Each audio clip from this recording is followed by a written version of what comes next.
नमस्कार। आता सध्याचा चर्चेचा विषय म्हणजे कुंभमेळा। त्या कुंभमेळ्याबद्दल जी माहिती मी मिळवली आहे ती माहिती तुमच्यापर्यंत पोहोचवण्यासाठी हा छोटासा प्रयत्न। जगभरातल्या हिंदूंसाठी ना कुंभमेळा हा केवळ एक मेळा किंवा उत्सव नाही आहे, तर अध्यात्माचा, मुक्तीचा, दैवी शक्तींचा आणि विश्वासाचा एक उत्सव आहे। शाही स्नानाच्या तारखांना ना त्या नद्यांमध्ये स्नान करण्यासाठी सर्व स्तरातील हिंदू लोक त्या दिवसांमध्ये एकत्र येतात आणि जन्ममृत्यूच्या फेऱ्यातून मुक्ती मिळावी म्हणून।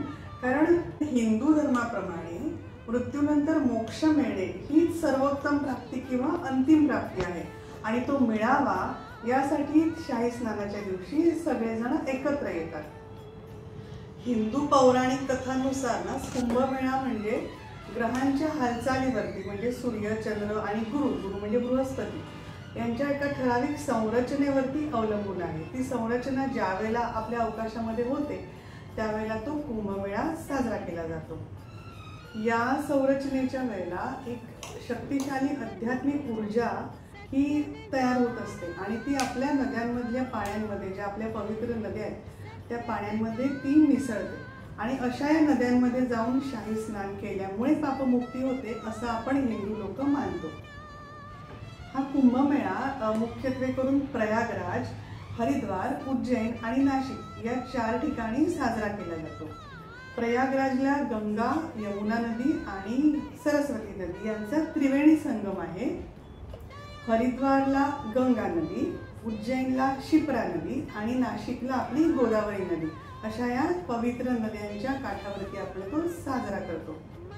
बरं, या कुंभमेळ्याचे सुद्धा ना वेगवेगळे प्रकार आहेत। महाकुंभ, पूर्णकुंभ, अर्धकुंभ आणि माघमेळा असे ते 4 प्रकार आहेत। दर 3 वर्षांनी येतो तो असतो तो कुंभमेळा। तो जे वरती मी उल्लेख केला मगाशी, प्रयागराज आहे, आपलं नाशिक आहे, हरिद्वार आहे आणि उज्जैन आहे, या 4ही ठिकाणी आळीपाळीने साजरा होतो।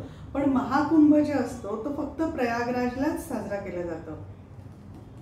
पूर्णकुंभ आहे तो दर 12 वर्षांनी येतो आणि असे 12 वेळा 12 पूर्ण कुंभ झाले म्हणजे 12 गुणिले 12 144 वर्ष। 144 वर्षांनी जो पूर्ण कुंभ येतो त्याला आपण महाकुंभ असं म्हणतो, जो फक्त प्रयागराजमध्येच होतो साजरा। बाकी दर 6 वर्षांनी प्रयागराज आणि हरिद्वार इकडे अर्धकुंभ साजरा होतो आणि माघमेळा असतो तो दरवर्षी येतो। तो हिंदू आपल्या कॅलेंडर प्रमाणे माघ महिन्यामध्ये तो साजरा केला जातो। तो दरवर्षी येत असल्यामुळे तो थोडा लहान प्रमाणात साजरा केला जातो। प्रयागराजमधील या महाकुंभ मेळ्यानंतर जो पुढचा कुंभमेळा साजरा होणार आहे तो सिंहस्थ मेळा असेल आणि तो उज्जैनमध्ये साजरा होईल। आता दर 12 वर्षांनी पूर्ण कुंभ साजरा होतो आणि तो रोटेशन वरती कसा साजरा करतात ते मी सांगते। समजा उज्जैनमध्ये एखाद्या वर्षी कुंभ साजरा केलेला आहे तर त्यानंतर 3 वर्षांनी तो हरिद्वारला साजरा होईल। त्याच्यानंतर पुन्हा 3 वर्षांनी तो नाशिकला साजरा केला जाईल। त्यानंतर पुन्हा 3 वर्षांनी तो प्रयागराजला साजरा होईल आणि असं करत करत 12 वर्षांनी जेव्हा कुंभमेळा प्रयागराजला साजरा होतो तो असतो पूर्ण कुंभ। बरं, आता हे कसं ठरतं की तो कोणत्या 3 वर्षांनी नाशिकला, त्याच्या पुढच्या नेक्स्ट त्याचा टर्न प्रयागराजला कधी येणार आहे किंवा उज्जैनला कधी येणार आहे, ग्रहांच्या संरचनेप्रमाणे आपण ठरवतो। तसंच सिंह राशीमध्ये जेव्हा बृहस्पती किंवा गुरु याचा प्रवेश होतो तेव्हा जो कुंभमेळा आयोजित केला जातो तो आपल्या महाराष्ट्रातल्या नाशिकच्या गोदावरी नदीकाठी तो साजरा होतो। अमावस्येच्या दिवशी गुरु, सूर्य आणि चंद्र यांनी जर कर्क राशीमध्ये प्रवेश केला तरी पण जो कुंभमेळा साजरा होतो तो नाशिकला होतो गोदावरीच्या काठी। तसंच सिंह राशीमध्ये गुरु आणि मेष राशीमध्ये सूर्याचा प्रवेश झाला की त्या मुहूर्तावरती तो उज्जैनमध्ये साजरा केला जातो। तसंच कार्तिक अमावस्येला सूर्य आणि चंद्र एकत्र असताना गुरु जेव्हा तुळ राशीमध्ये प्रवेश करतो तेव्हा सुद्धा तो उज्जैनला साजरा केला जातो।